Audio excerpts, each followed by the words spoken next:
When I did my review of the Suzuki Jimny last year, it was a showroom review with a quick test drive.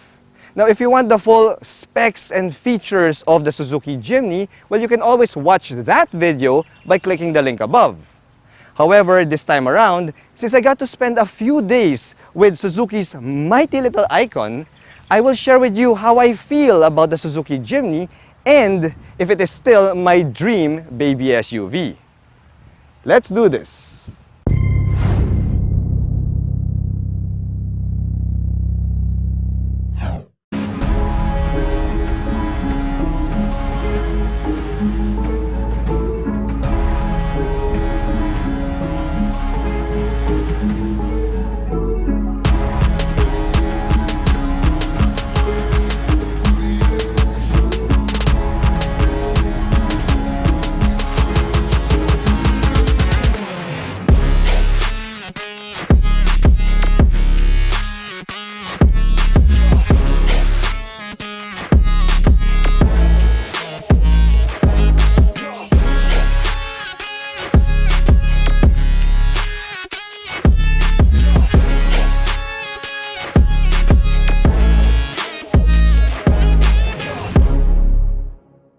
Hello guys, I'm Reagan and welcome back to another car review. If you're new to my channel, I want you to click that subscribe button for your regular dose of Filipino automotive content.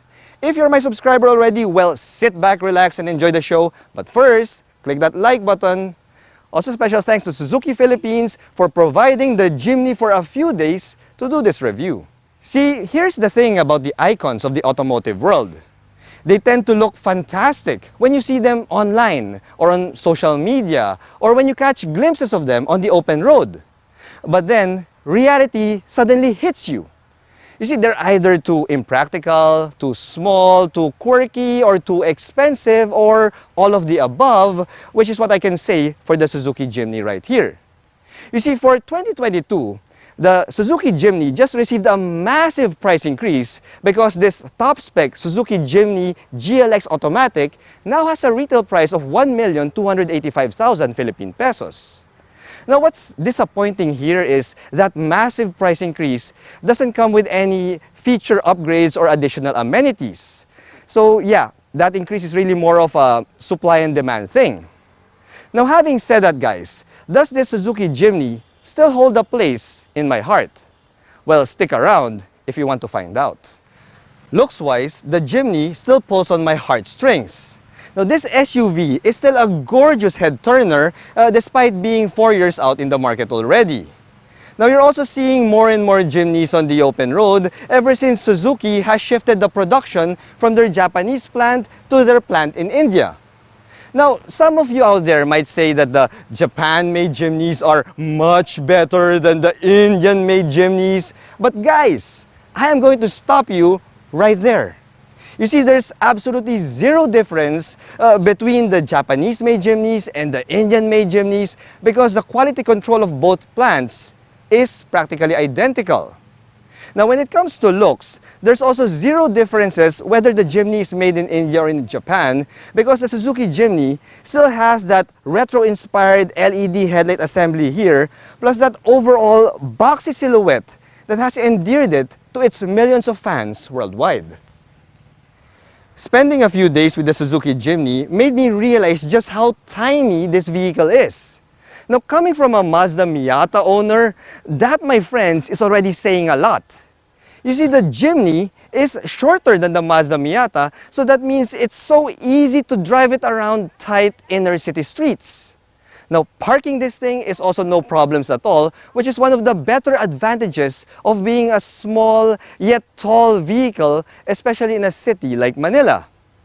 Now, as for the suspension of the Jimny, well, we get a live axle for the front and the rear here, which is fantastic for off-roading, but not so much for driving on paved city roads. Now, as for the ground clearance of the Jimny, well, it stands at 210 millimeters, which is a bit on the low side, considering that this is a hardcore off-roading SUV. But considering that we have a really short wheelbase here, and, well, practically non-existent front and rear overhangs, well, the Suzuki Jimny will not have any issues at all going through any obstacle that you throw at it. When you go over to the trunk capacity of the Jimny, well, its impracticality comes into play. You see, when you're using the back seats, the Jimny only gives back 87 liters of cargo carrying capacity, which is good enough for an umbrella. Yeah, I mean, let's face it, guys, this is hardly usable at all. I mean, I did say in my past Jimny video that you can put a crash helmet inside this space, but who the hell puts a crash helmet inside their Jimny anyway, right? Now, you see, the Jimny is more of a two-seater SUV plus cargo space because the default configuration of the back seat is always folded down. So when you fold down this thing, you now get a more usable 377 liters of cargo carrying capacity, but then you're only limiting yourself to one friend.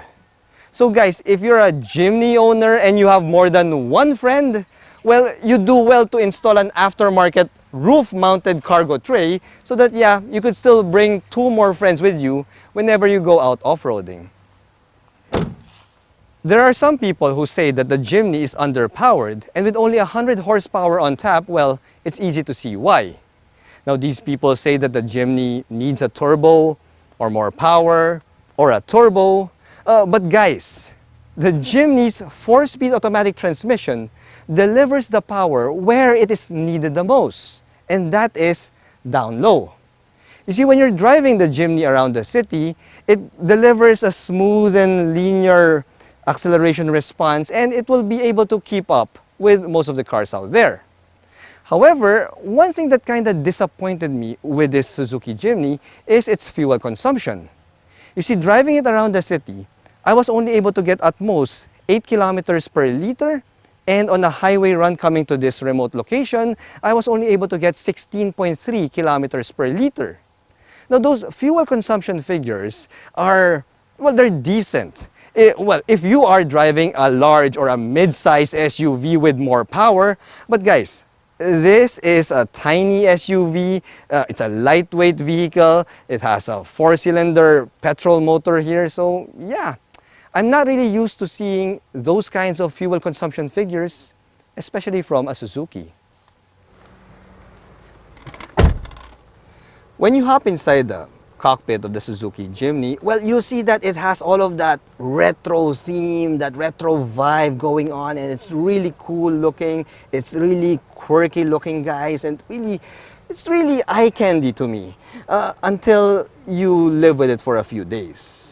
You see, the Jimny, despite being the halo model of the local Suzuki lineup, doesn't even come with some of the most basic amenities that you'd appreciate during a daily drive.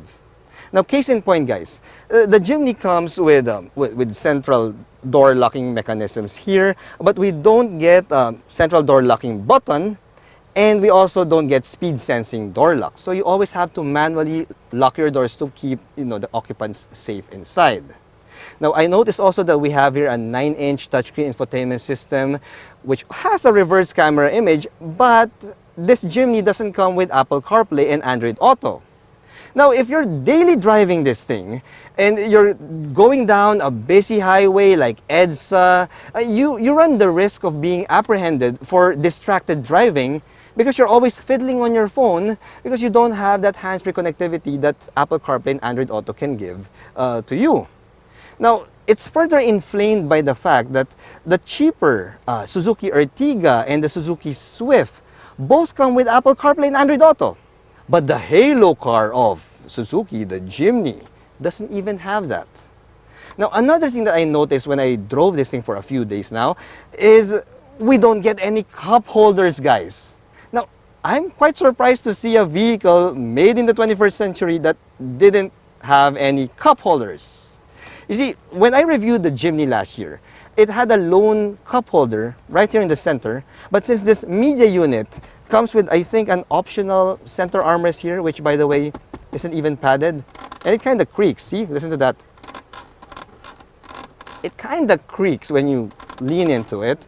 So because we had that center armrest, we lose our lone cup holder.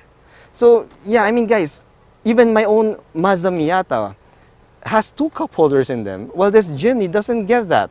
So if you're using this as a daily driver and you're going to work and you're driving around and you're the type of person who wants to go through a Starbucks drive-through to get your cup of coffee, well, you will not have any place to park your cup of coffee.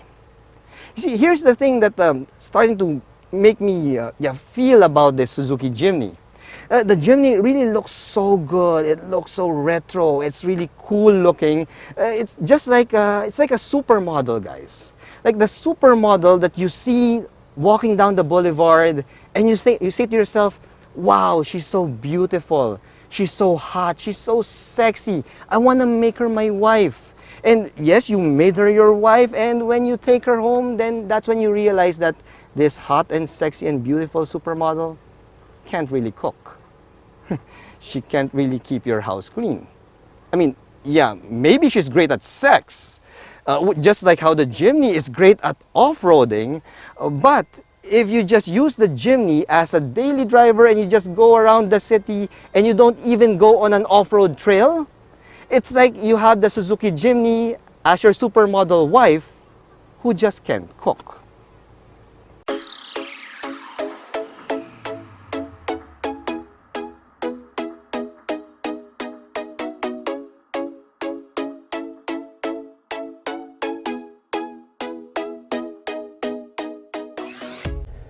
So now that we've established that the Jimny is a superstar on an off-road trail, well guys, as you can see, we are now on an off-road trail. You see, on paved roads, the Suzuki Jimny, well, I don't really like it, guys. I mean, I just have to be honest with you guys, but I don't like the Jimny, how it drives on a paved road. Now, when you're going on an off-road trail like this, or a farm road, or a remote mountain area, well guys, the Jimny truly shines.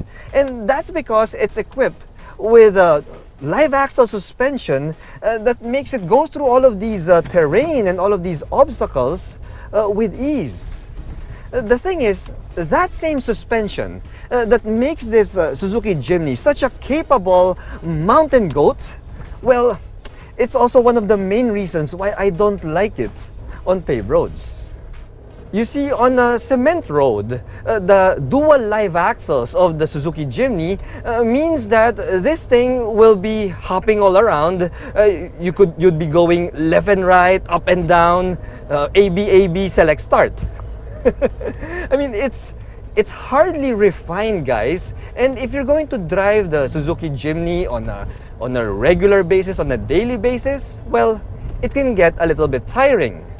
Now, on a smooth, asphalted highway, you don't really feel it so much. But if you're driving on a paved cement road like this, well, it's better to drive slowly so that you don't hop around inside the Suzuki Jimny.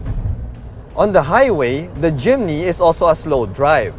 Well, at least you're not at risk of breaking the speed limit with this thing. Now, highway noise is also there since the Jimny doesn't seem to have too much insulation. Now, it also has a tendency to wander off its lane, so constant correction is needed at the steering wheel to keep the Jimny straight. Now, that's mainly due to the recirculating ball steering system that the Jimny has. Now, speaking of steering systems, well, the Suzuki Jimny is equipped with the older recirculating ball steering system, which is usually found in trucks. You see, the recirculating ball steering system is one of the most durable steering systems ever made. So, in a vehicle as light as the Suzuki Jimny, well, that just means that you have lesser chances of suffering a breakdown if you're going through a remote mountain area, like what we're going through now. However, the recirculating ball steering setup of the Suzuki Jimny means like it feels like a truck to drive. It's not heavy per se, but quick lane changes are pretty tough to do. Now, when you're on the highway, it's really just best for you to take the Jimny on a leisurely drive because, well, the steering response isn't really the quickest of the bunch. I love the Suzuki Jimny, guys, but unfortunately, it doesn't seem to suit my driving personality. You see, I love to drive fast cars that has tight handling and tight cornering which unfortunately the Jimny can't really provide. Now on an off-road trail, like what we're going through now, it's perfect. But since I don't really off-road that much, well, I don't see myself utilizing its strength as often as I'd want. So as much as I love the quirky good looks of the Suzuki Jimny, well, it doesn't really suit my driving personality. The Jimny has its strengths planted firmly on the off-road trail. It's really more of a toy, guys. A weekend getaway vehicle that you take out to the mountains on a fun weekend as long as you have one friend. Now, sure, you can daily drive this thing as long as you're aware of its shortcomings on paved city roads. You see, the Suzuki Jimny drives as slow as molasses, it handles like a mother duck, and it has really few creature comforts found in the cabin. Now, for the price you're paying for this thing, there are better options out there that provide more tech, safety, and cabin amenities if it's just a boring daily driver that you're looking for. But guys, that's just the thing. The Suzuki Jimny was never meant to be a boring daily driver. So if the price to pay for owning and driving an automotive off-road icon is a quirky and slow drive around the city, well then, so be it. Thanks for watching.